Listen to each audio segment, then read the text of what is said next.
Et d'où l'objectif de ce schéma. En fait, la raison principale, la plus ultime, la plus pertinente pour laquelle tu ne dois plus jamais courir après une personne s'explique à travers ce schéma. Je t'explique. Imaginons par exemple que tu es un pêcheur. Tu vas à la pêche pour pêcher un poisson. Le poisson, il est là. Si toi, tu viens en tant que pêcheur, tu enlèves ton eau, directement tu plonges dans l'eau pour aller pêcher le poisson, est-ce que tu vas attraper ce poisson?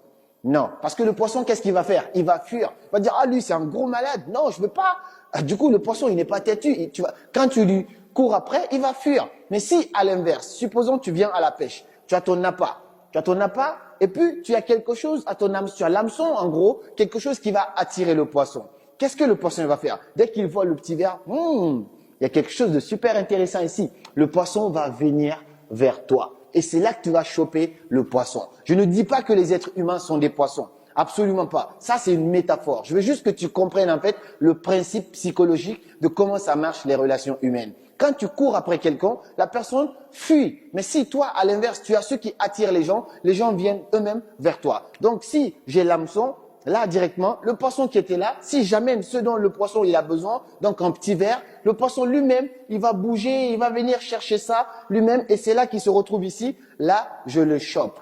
Quand tu comprends ce schéma-là, ça va te sauver la vie. Et c'est pas que pour les poissons. Imaginons un chat. Là, tu es en train de manger, tu vois un chat. Quand tu cours après le chat, qu'est-ce que le chat il va faire? Il va fuir, tu vas jamais l'attraper. Mais si à l'inverse, tu dis au chat, tu mets un petit peu à manger devant lui, le chat, il va venir et c'est là que tu vas choper. Est-ce que tu comprends un peu la psychologie qui se cache derrière ce schéma? Donc, au lieu de courir après les gens, travaille sur toi, développe-toi, concentre-toi sur toi, deviens une meilleure personne. Plus tu travailles sur toi, plus tu améliores ta vie, plus les gens ont tendance à venir vers toi. Moi, j'ai donné cet exemple-là à une personne que j'ai accompagnée en coaching récemment, très récemment, il y a moins d'une semaine. Je l'ai expliqué en fait, il me dit ouais, j'arrive pas à attirer les filles. J'ai dit arrête de courir après les filles. Ne te dis pas j'aimerais avoir une fille. Dis-toi plutôt j'aimerais qu'une fille me trouve parce que je suis assez intéressant, parce que je kiffe ma vie à un tel point. Et tu connais la loi de la focalisation. Je reste focus. Pas le temps à perdre. You have to be focused. Ça, c'était la troisième raison. Et la quatrième raison pour laquelle tu ne dois plus jamais courir après une personne,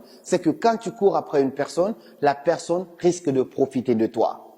Ça, c'est sûr et certain. Quand tu cours après quelqu'un, la personne sait que tu es vulnérable. Donc, la personne risque de profiter de toi. On connaît tous l'histoire de ces vieux papis qui passent leur temps à courir après des jeunes filles de l'âge de leur enfant. D'accord? Et ces filles-là ne veulent pas sortir avec les papis, mais elles savent qu'elles peuvent profiter de l'argent des papis. Donc, qu'est-ce qu'elles font? Elles ne disent pas directement non, je ne veux pas. Elles ne disent pas oui, je veux. Donc, elles laissent croire le papi que c'est flou. Donc, le papi pense que c'est en faisant des efforts que ça va marcher. Le papi donne de l'argent, achète des voitures, achète des maisons, tout ça sans obtenir même un petit bisou sur les lèvres. La moindre chose qu'il peut obtenir, c'est un bisou ici. Ça arrive au papi, mais pas qu'au papi. Ça arrive aussi à des frères et à des sœurs. Quand tu veux sortir avec une personne et que la personne ne te veut pas, quand tu insistes, la personne risque de profiter de toi. Je t'ai donné l'exemple tout à l'heure de la fille que j'accompagnais en coaching. Le mec ne voulait pas d'elle. Le mec voulait pas du tout. Mais puisqu'il a vu que la fille, elle est vulnérable, elle n'arrive pas à passer à autre chose. Il a non seulement profité, il sort avec d'autres filles, mais il se dit, OK, là, c'est un cadeau facile.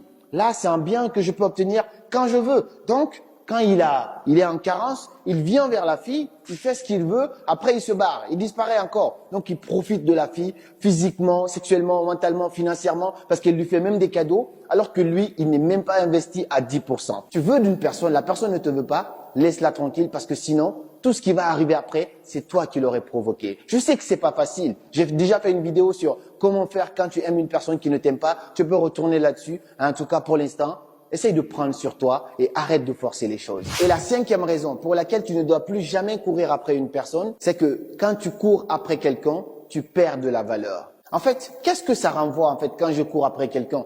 Ouais, s'il te plaît, sors avec moi, c'est le samedi. Tout le temps, c'est toi qui envoies des messages. Ça veut dire quoi? Ça veut dire que ta vie n'est pas assez intéressante. Ça veut dire que tu n'as pas de valeur. Plus tu fais ça, ça revient un petit peu à ça, tu donnes de la valeur à l'autre et toi, tu te dévalorises. Que ce soit en amitié, en amour ou même dans le business, il ne faut pas courir après les gens. Parce que quand tu cours, c'est que tu n'as pas confiance en ce que tu as. C'est que tu ne donnes pas assez de valeur à ce que tu as. Donc à l'inverse, prends sur toi, concentre-toi sur toi et les choses vont venir naturellement. Parce que quand tu cours, quand tu es en relation par exemple, même si tu es magnifique, tu es beau, tu es magnifique, quand tu cours après ton ou ta partenaire, tu perds de la valeur à ses yeux. Souvent on dit que on ne se rend compte de la valeur des choses que lorsqu'on les perd. Mais non, on connaît la valeur des choses qu'on a. C'est juste qu'on ne s'attend pas à les perdre un jour. On connaît, tu as de la valeur. On sait que tu as de la valeur. Mais parce que tu cours, on pense que tu es acquis. Donc arrête de courir, tu détruis ta valeur. Et c'est ça même qui fait que quand tu cours après une personne, ce sont ces choses-là qui font que tu perds confiance en toi et tu n'oses même plus aller parler à quelqu'un d'autre parce que tu penses que tu n'es pas assez considéré, parce que tu penses que tu n'as pas assez de valeur. Au lieu de faire ça, concentre-toi toujours sur toi. Je dis ça à chaque fois. Quand l'ennemi intérieur est vaincu, alors il n'y a pas d'ennemi à l'extérieur. Mais quand l'ennemi intérieur n'est pas vaincu, alors il y aura plein d'ennemis à l'extérieur. Ça veut dire que une fois que tu auras fait un travail sur toi à l'intérieur et que tu crois en toi, tu peux attirer tout ce que tu veux. Tant que tu n'es pas prêt à l'intérieur de toi, tu es là, oh, faut que je trouve quelqu'un, oh, faut que je trouve quelqu'un, oh, j'ai peur de la solitude. Jamais ça va aller et tu vas passer ton temps à courir après des gens à l'extérieur. Et la sixième raison, je vais m'arrêter au sixième, je sais qu'il y en a plein, mais la sixième raison pertinente que tu dois comprendre de cette vidéo pour laquelle tu ne dois plus courir après quelqu'un, c'est que quand on aime une personne, on fait des efforts. Mais ces efforts-là ont des limites. Ça, c'est très important que tu le captes. Quand on aime, on fait des efforts. Parce qu'en fait, j'aime bien dire quelque chose. À l'époque de nos parents, quand une chose se casse, se brise, on essaye d'abord de réparer cette chose avant de passer à autre chose. À notre époque, on a aussi tendance à comprendre que dès que quelque chose se brise, directement, il faut laisser et directement changer. On ne cherche plus à réparer. Et ça, c'est pas que dans les ruptures. Aussi, quand tu veux de quelqu'un, fais croire, fais preuve de tes sentiments, montre que tu es intéressé. Mais si tu vois que cette personne ne te veut pas du tout, tu fais des efforts une fois, une semaine, 2 semaines, 1 mois, 2 mois à la limite, c'est beaucoup déjà, arrête-toi là. Mais je connais des gens qui font des efforts pendant 6 mois, 7 mois. Tu attends quoi? Que la terre se renverse pour que la personne ait un déclic? Si tu fais des efforts, qui va réfléchir pendant 7 mois pour sortir avec toi? Je connais des gens qui le font. Mais qu'est-ce que vous attendez en fait au juste? Est-ce que tu préfères? C'est la question que je pose à chaque fois. Est-ce que tu préfères sortir avec quelqu'un qui t'a choisi parce que la personne t'aime? Ou est-ce que tu préfères tout simplement que quelqu'un réfléchisse, qu'elle vaille à gauche, à droite, qu'elle cherche un peu partout ailleurs et puisqu'il n'a absolument rien trouvé de mieux que toi et la personne vient maintenant auprès de toi et dit « Ok, tu peux me prendre, j'ai plus personne, tu peux me prendre. » Est-ce que tu préfères avoir le reste de quelque chose? Ou est-ce que tu préfères vraiment quelqu'un qui t'a choisi parce que la personne a su voir ta valeur? Je sais que ce n'est pas facile, mais il faut accepter qu'on ne peut pas plaire à tout le monde. Quand tu essayes un petit peu, il y a des limites. Il faut faire des efforts, mais chaque effort a une limite. Pour donc finir cette vidéo, il y a 2 choses principales que tu dois comprendre. Quand une personne est intéressée par toi, elle ne va pas te faire traîner des mois et des mois.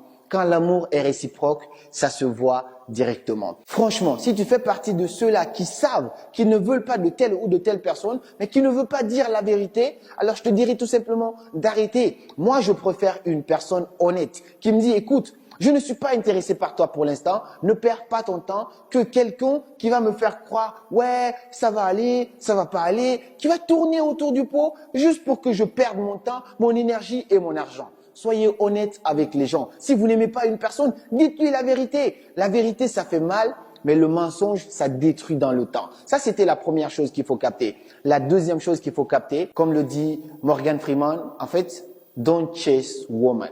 C'est-à-dire, ne cours pas après les gens, cours après tes rêves.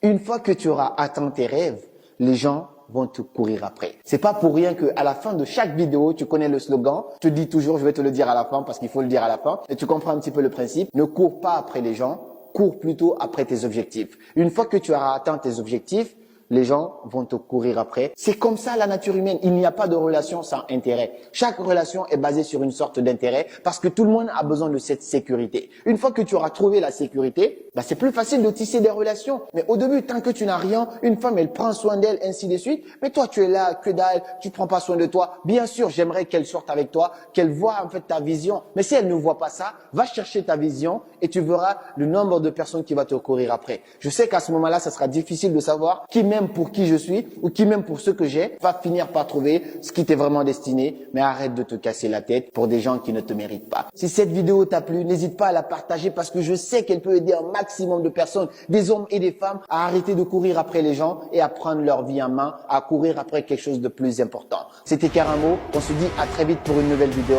Et comme toujours, tu connais le slogan, suivez vos rêves, ils connaissent le chemin.